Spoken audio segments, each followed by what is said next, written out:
नरसिंहपुर के नया खेड़ा गांव में खेत में मिले एक अजगर ने ग्रामीणों और किसान के पसीने छुड़ा दिए। 10 फीट लंबे इस अजगर को देख सभी के होश फाख्ता हो गए। लोगों ने वन विभाग की टीम को अजगर की जानकारी दी। करीब 1 घंटे चले इस अभियान में खेत से अजगर का सकुशल रेस्क्यू कर पिंजरे में कैद किया गया और जंगल में सुरक्षित छोड़ दिया गया। ये सर नया खेड़ा गाँव में श्री हेमराज पटेल के धान के खेत में पाया गया है। ये लगभग 1.5 साल के आसपास उम्र है। 30 से 35 किलो उसका वजन हुआ। ये श्रेणी का प्राणी है, वन्य प्राणी। क्या करेंगे सर? इसको बाड़िया गणेश नगर के बीच में घने जंगल में जाकर छोड़ा जाएगा, पानी वाले स्थान में। किसान मुकेश लोधी रोजाना की तरह खेत गए थे, जहां उन्होंने एक अजगर को देखा और आसपास के किसानों को बुलाया। अजगर को कोई नुकसान न हो इसलिए मौके से ही ग्रामीणों ने वन विभाग को सूचना दी ताकि उसे जंगल में सुरक्षित छोड़ा जा सके। गांव के लोगों को जब यह पता चला कि खेत में एक बड़ा अजगर निकला है तो बच्चों युवाओं की भीड़ उसे देखने के लिए जमा हो गई। वीडियो में एक पुलिस आरक्षक प्रतिबंधित सड़क पर ट्रांसपोर्ट वाहनों को जाने से रोकने की बजाय रुपए लेकर वाहनों को सड़क पर बेधड़क जाने दे रहा है। वीडियो में दिखाई दे रहा है कि आरक्षक कितनी आसानी से लोगों को आने जाने दे रहा है। आरक्षक की पहचान दिनेश नामदेव के रूप में हुई है। वीडियो वायरल होने के बाद एसपी ने आरक्षक को निलंबित कर दिया है। वहीं मामले की जांच की बात कही जा रही है।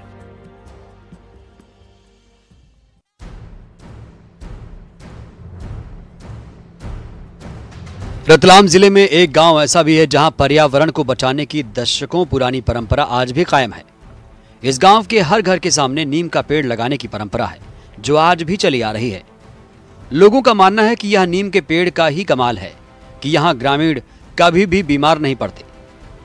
आज हालात ये हैं कि गांव के हर घर के सामने एक नीम का पेड़ नजर आता है। यही नहीं, आज भी कोई जब नया मकान बनाता है तो सबसे पहले आंगन में नीम का पेड़ लगता है। नीम के इन पेड़ों की वजह से यहाँ छांव तो रहती ही है, ठंड भी बनी रहती है। ग्रामीणों के मुताबिक गर्मी में भले ही तापमान 40 के आसपास क्यों ना हो, किंतु गांव में ठंडक हमेशा बनी रहती है। ग्रामीण कहते हैं कि नीम का पेड़ अपने आप में औषधालय है। नीम से दातुन कर सकते हैं। इसकी पत्तियां दांत, खाज, खुजली, फोड़े फुंसी, बुखार समेत कई बीमारियों में काम आती हैं।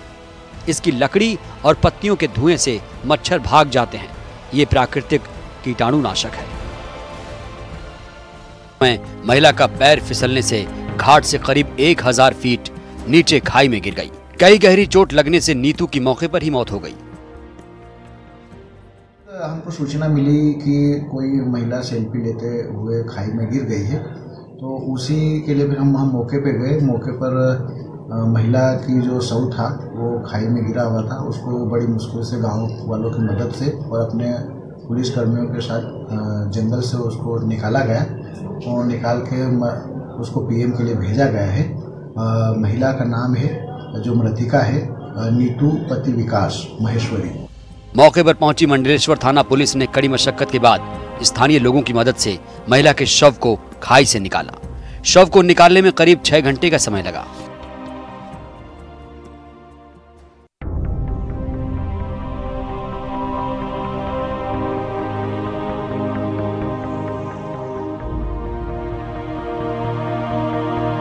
सूरजपुर में 52 मजदूरों से भरी बस को ग्रामीणों ने रोक लिया।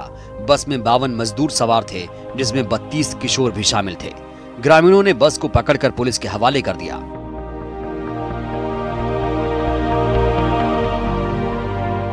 दरअसल लोगों को शक होने पर बस को रोका गया। जब लोगों ने ड्राइवर से पूछताछ की तो कोई संतोषजनक जवाब नहीं मिला, जिसके बाद लोगों ने पुलिस को जानकारी दी। सूचना पाकर मौके पर पहुंची पुलिस ने बस को अपने कब्जे में लिया। वहीं बच्चों को फिलहाल बाल आश्रम में रखा गया है, जहां से उनकी मेडिकल जांच के बाद उन्हें घर भेज दिया जाएगा।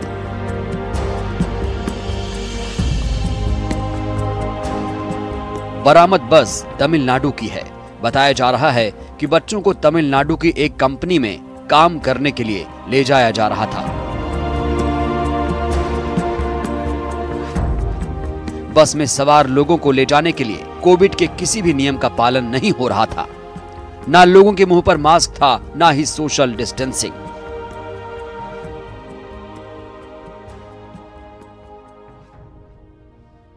स्कूल बंद है, बच्चों को ऑनलाइन पढ़ाई करवाई जा रही है, बच्चों को पढ़ाने के लिए वर्चुअल क्लासेस लगाई जा रही है। ऐसे में मुंगेली जिले में एक शिक्षिका ने ऑनलाइन क्लास में एक और नया आयाम जोड़ा है। शिक्षिका स्वाति पांडे, जो बच्चों को नई नई तकनीकी से शिक्षा देने का काम कर रही हैं, जिले में पहली बार वर्चुअल रियलिटी पर वेबिनार का आयोजन किया गया।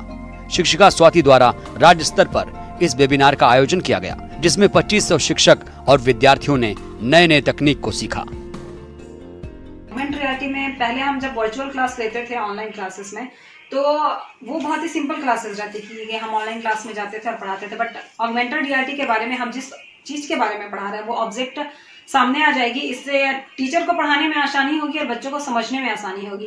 और इस ऐप को इतना ज़्यादा पसंद किया जा रहा है कि जब वेबिनार हुआ तो इसमें 2500 शिक्षक जो थे वो शामिल थे, और उसके बाद भी बहुत सारे टीचरों का फीडबैक आया, कॉल आया, और इसको बहुत सारे स्टूडेंट, टीचर्स एंड पेरेंट्स ने डाउनलोड किया। अब इस पद्धति से अब बच्चों को पढ़ाने की कोशिश की जा रही है।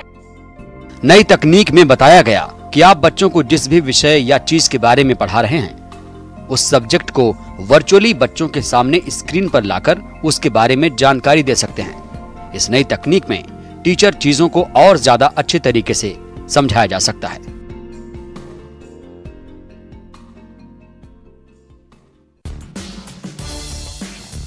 इंदौर के सब्जी मार्केट में प्याज, आलू समेत सभी हरी सब्जियों के दाम भी तेजी से नीचे आ रहे हैं। महज 5 दिनों में आलू और करेला को छोड़कर प्याज समेत सभी हरी सब्जियों के दाम 25% से लेकर 70% तक घट गए हैं।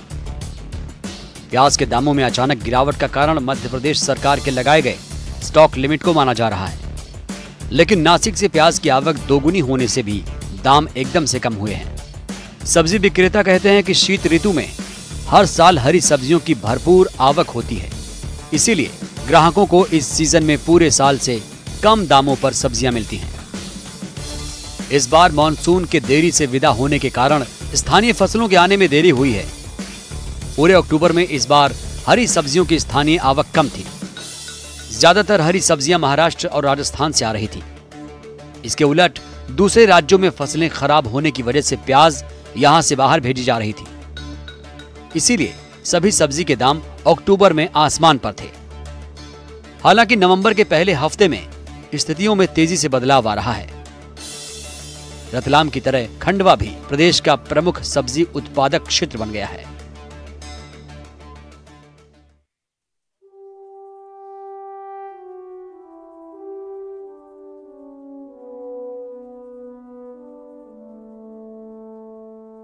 ग्वालियर में साथ जीने और मरने की कसम चरितार्थ हो गई।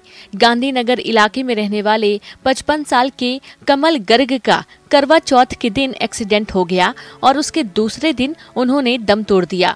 घर से कमल गर्ग की अर्थी उठाने की तैयारी चल रही थी, तभी उनकी पत्नी अंगूरी देवी ने शव की परिक्रमा की और पैरों में मत्था टेक कर प्राण त्याग दिए।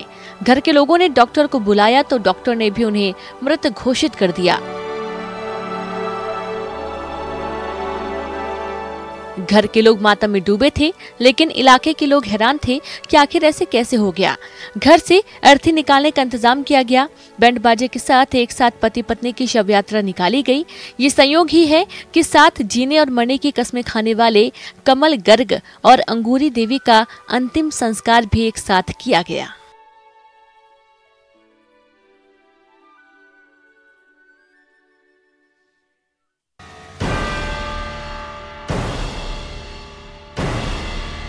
इंजीनियर युवती को हरियाणा के गुरुग्राम में गोली मार दी गई। मृतक युवती छत्तीसगढ़ के धमतरी नवागांव की रहने वाली थी। गुरुग्राम में मंगलवार रात 3 बदमाशों ने युवती पूजा शर्मा को गोली मार दी।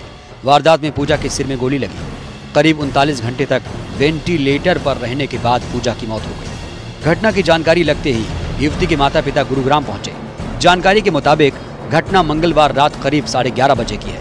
पूजा शर्मा अपने दोस्त सागर मनचंदा को फ्लैट दिखाकर लौट रही थी, तभी अचानक रास्ते में बाइक सवार 3 बदमाशों ने उन्हें घेर लिया। एक ने कार की खिड़की खोलने के लिए कहा। कार की खिड़की खोलते ही फायरिंग कर दी, जिससे गोली पूजा के सिर पर लगी, जबकि उसका दोस्त बच गया। युवक ने पूजा को गंभीर हालत में अस्पताल में भर्ती कराया था, जहां गुरुवार को उसकी मौत हो गई। फिलहाल पुलिस मामले की जांच कर रही है। जांजगीर चांपा में करंट की चपेट में आए युवक को दफनाने के बाद दोबारा बाहर निकालने का मामला सामने आया है। पुलिस ने इस मामले में 5 लोगों को गिरफ्तार किया है।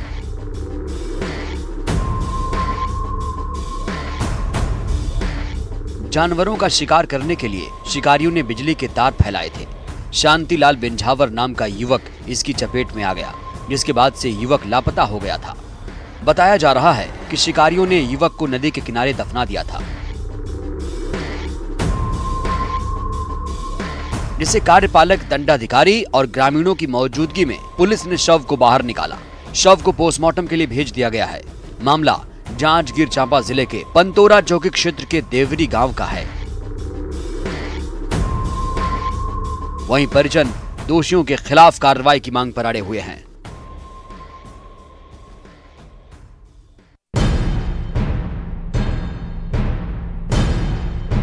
ग्वालियर के एमएलबी कॉलेज में स्ट्रांग रूम बनाया गया है, जहां ग्वालियर पूर्व डबरा विधानसभा सीट की ईवीएम रखी गई है।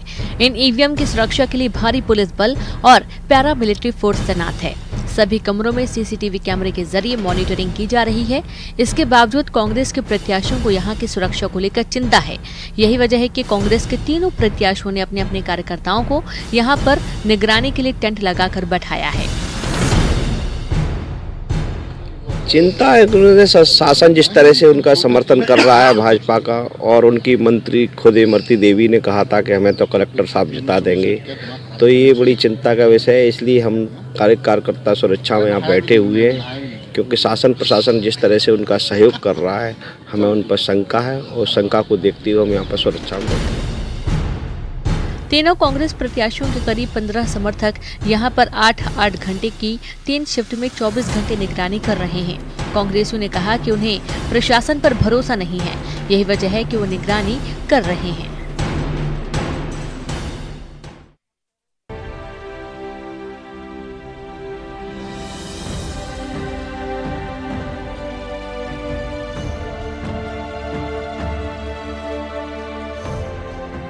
इंदौर में नर्मदा के तृतीय चरण में 2 दिन का शटडाउन होने के चलते 2 दिन में करीब आधे शहर को पानी की समस्या से जूझना पड़ेगा। 2 दिन तक पानी की सप्लाई बंद रहेगी। इनमें डायरेक्ट सप्लाई वाले इलाकों में शुक्रवार को पानी नहीं मिलेगा,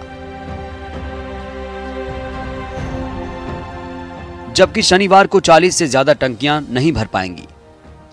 नर्मदा प्रोजेक्ट के कार्यपालन यंत्री संजीव श्रीवास्तव ने बताया, नर्मदा के तीसरे चरण के इंटेक वेल में गाद जमा हो गई है।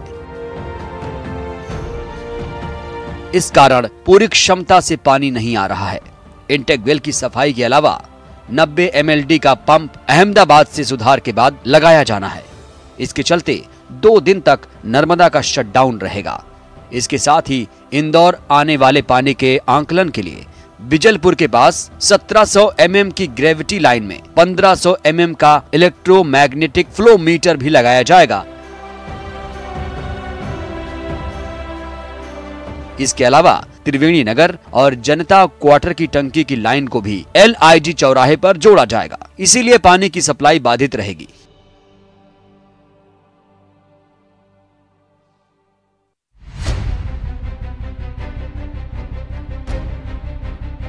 इलाज के दौरान कोविड-19 से मरीजों की अचानक मौत हो जाने के गुत्थे सुलझाने के लिए MGM मेडिकल कॉलेज इंदौर अब कोविड शवों का पोस्टमार्टम करवाना चाहता है। इससे ये पता लगाने की कोशिश की जाएगी कि मरीजों के एकाएक दम तोड़ने के पीछे उनकी धमनियों में रक्त प्रवाह अवरुद्ध होने का कारक किस हद तक जिम्मेदार है। पोस्टमार्टम की अनुमति के लिए कॉलेज प्रशासन राज्य सरकार को प्रस्ताव भेजेगा। संभाग के कमिश्नर पवन शर्मा की पहल पर ये प्रक्रिया शुरू की जा रही है। मेडिकल कॉलेज के डीन डॉक्टर संजय दीक्षित ने बताया कि कोविड-19 से दम तोड़ने वाले मरीजों में से 70 से 80% लोग इंट्रावेस्कुलर थ्रोम्बोसिस से पीड़ित थे, यानी उनके हृदय या फेफड़ों तक रक्त पहुंचाने वाली धमनियां थक्का जमने से अवरुद्ध हो गई थी। इस स्थिति के बाद उनकी अचानक मौत हो गई थी। सरकार की अनुमति मिलती है तो कोविड से मरने वाले मरीजों का MY अस्पताल में पोस्टमार्टम किया जाएगा। फिलहाल भोपाल के एम्स में इस तरह के पोस्टमार्टम हो रहे हैं।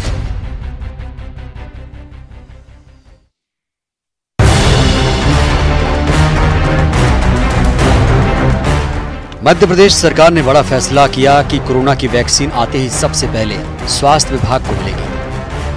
मध्य प्रदेश में कोरोना वैक्सीन आने के बाद सबसे पहले सरकारी और निजी अस्पतालों के हेल्थ वर्करों को बांटी जाएगी। दरअसल जनवरी 2021 में वैक्सीन आने की संभावना है। इसी को देखते हुए प्रदेश में कोल्ड चेन विकसित की जाएगी। वैक्सीन के लिए बनी स्टॉक फोर्स के मेंबर और स्वास्थ्य विभाग के अपर मुख्य सचिव मोहम्मद सुलेमान ने बताया कि ऑक्सफोर्ड विश्वविद्यालय की वैक्सीन जनवरी में आएगी और वैक्सीन आते ही सबसे पहले हेल्थ वर्कर को दी जाएगी। इसके बाद रेवेन्यू, पुलिस समेत दूसरे लोगों को ये वैक्सीन मिलेगी। फिर 50 साल से ज्यादा उम्र के लोगों को वैक्सीन दी जाएगी। प्रदेश में हेल्थ वर्कर्स की संख्या लगभग 4 लाख है। स्वास्थ्य विभाग के अपर मुख्य सचिव ने कहा कि कोरोना के तहत जिलों के लिए नियुक्त वरिष्ठ प्रभारी अधिकारी वैक्सीन की तैयारी कर लें।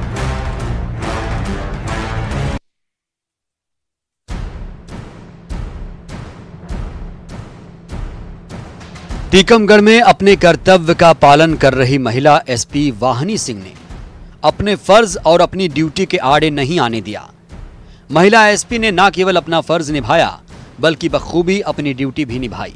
दरअसल निवाड़ी जिले में एक 5 साल का बच्चा 2 दिनों से बोरबिल के गड्ढे में गिरा हुआ है, जिसे निकालने की पूरी कोशिश जारी है। हादसे की जानकारी एसपी वाहिनी सिंह को लगते ही वो भी मौके पर पहुंच गईं और तुरंत मोर्चा संभाला।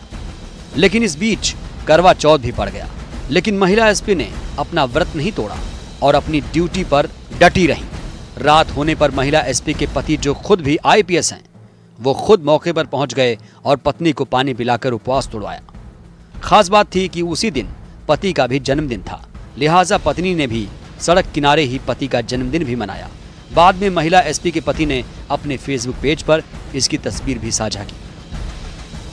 पाकिस्तान की फौज अब इतने निचले स्तर पर उतर आई है कि घूसखोरी करके अपनी ही जनता को खून के आंसू रुला रही है। इस बात का सबूत खुद वहां के लोगों ने पेश किया है। पाकिस्तान के पंजाब प्रांत से एक वीडियो सामने आया है जिसमें दावा किया गया है कि पाकिस्तान की सेना के जवान अपनी जेब भरने के लिए गरीब मजदूर तक से घूस लेते हैं। इतना ही नहीं, जब पैसे नहीं मिले तो उन्होंने एक शख्स पर गोलियां तक चला दी। पाकिस्तान की फौज की इस करतूत पर वहां के लोगों का खून खौल उठा और उन्होंने सेना की गुंडागर्दी को बेनकाब करने के लिए वीडियो बनाना शुरू कर दिया। वीडियो में गाड़ी के अंदर पाकिस्तानी सेना की वर्दी पहने एक जवान नजर आया। लोगों ने आरोप लगाया है कि इस जवान ने उनके एक साथी पर अंधाधुंध फायरिंग कर दी। उस गरीब का गुनाह बस इतना था कि वो सेना को वसूली के पैसे नहीं दे पाया। इतना ही नहीं, लोगों ने ये भी दावा किया कि अपनी इस चोरी को छिपाने के लिए सेना के जवान अपनी गाड़ी के नंबर प्लेट तक ढक देते थे।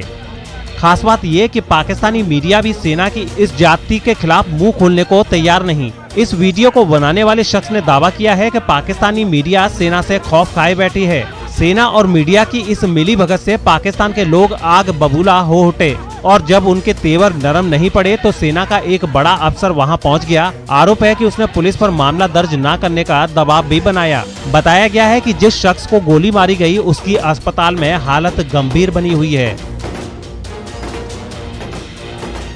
चीन ने भारत को गीदड़ भभकी देने और अपने सैनिकों का हौसला बढ़ाने के लिए एक और अभ्यास का वीडियो जारी किया है।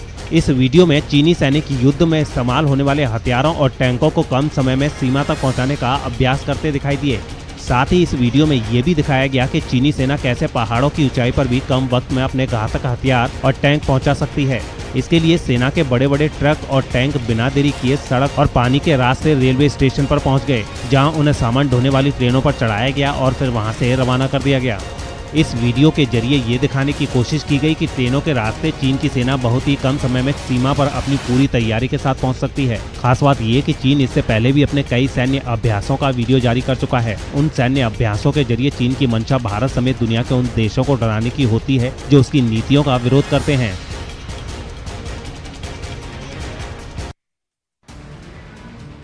चीन में एक इंडस्ट्रियल इलाके में भीषण आग लग गई। बताया जा रहा है कि ये आग पहले एक फैक्ट्री में लगी थी जिसने आसपास की कई और इमारतों को भी अपनी चपेट में ले लिया। इतना ही नहीं, इस आग ने कुछ ही देर में पूरे इलाके को अपनी चपेट में ले लिया। देखते ही देखते ये आग और भयानक हो गई और हर तरफ से शोले और धुएं के गुबार उठने लगे। इमारतों से उठ रही आग की लपटें और धुआं कई फीट ऊपर तक जाता दिखा। इस आग ने फुजियान प्रांत में बने इस इंडस्ट्रियल इलाके में कई घंटों तक जमकर तांडव मचाया। हालांकि बाद में आग बुझा ली गई, लेकिन इस हादसे में कई फैक्ट्रियों को भारी नुकसान हुआ। खास बात यह कि चीन के जिस इंडस्ट्रियल पार्क में आग लगी वो दक्षिणी चीन सागर के पास कैंगसान नाम के शहर में है। यहाँ से समंदर के रास्ते विदेशों में माल भेजना आसान है, इसलिए चीन की सरकार यहाँ के इंडस्ट्रियल पार्क का विस्तार करने में जुटी है। 5 महीने पहले ही यहाँ 25 नए औद्योगिक प्रोजेक्ट शुरू किए गए थे। इसे चीन में केमिकल, प्लास्टिक और चमड़ा उद्योग का बड़ा केंद्र माना जाता है। हालांकि यहाँ फैक्ट्रियों और दूसरी इमारतों की सुरक्षा पर भी सवाल उठते रहे हैं। चीन के शांसी में आग बुझाने वाले खास तरह के बम का प्रदर्शन किया गया। बताया गया है कि केमिकल से भरा ये बम जंगल में लगी आग बुझाने में बेहद कारगर है। खास बात ये कि इसे करीब 5 किलोमीटर दूर से ही दागा जा सकता है। प्रदर्शन के दौरान इस बम को एक खास तरह की तोप से दागा गया। बताया गया है कि इस बम में आग बुझाने वाला केमिकल भरा गया है, जो बम के फटते ही अपना असर दिखाने लगता है। इसके अलावा बम दागने वाली कई तोपों और दूसरी गाड़ियों का भी प्रदर्शन किया गया। टैंकों की तरह दिखने वाली दमकल की ये गाड़ियां खराब हालत में भी आसानी से चल सकती हैं, जिनके जरिए दमकल कर्मी जंगल और पहाड़ों में लगी आग तक आसानी से पहुँचकर उसे बुझा सकते हैं।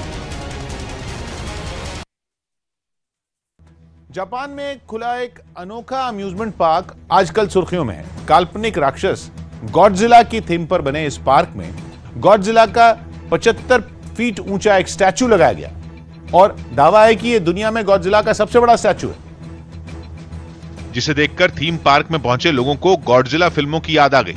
जिस तरह फिल्म में गॉडजिला की एंट्री पर दर्शकों का मुंह खुला का खुला रह जाता है, वैसे ही थीम पार्क में अपनी आंखों के सामने दहाड़ते गॉडजिला के इतने बड़े स्टैचू को देखकर लोगों की आंखें फटी की फटी रह गईं। लेकिन थीम पार्क में ये स्टैचू बस एक शो पीस ही नहीं है, लोग इसके अंदर भी दाखिल हो सकते हैं। इसके लिए पार्क में 400 फीट लंबी 2 जिप लाइन है।